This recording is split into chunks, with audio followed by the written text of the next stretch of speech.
In this video, I'm going to be showing you everything you need to know about the pale garden. Creaking will only move when you aren't looking at them, like this.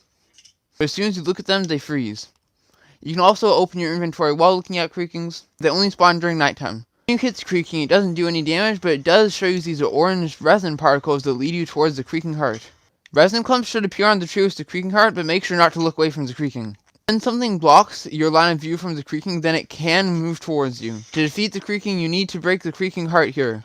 And the only way to find it is by mining through a bunch of the tree.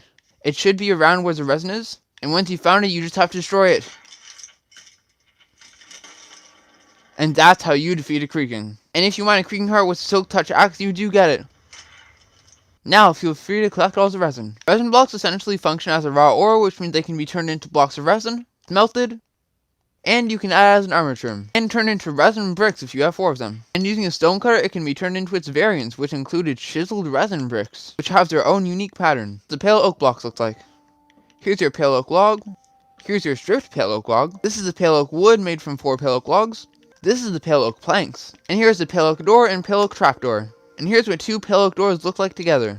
So you know what they look like, here's a pale oak sapling, an open eye blossom which you can only get during nighttime, a closed eye blossom which you can only get during daytime, a pale moss block and a pale moss carpet, and a dormant creaking heart, which you can actually craft using 2 pale wood and a block of resin, which you can activate by placing a pale block below and above it.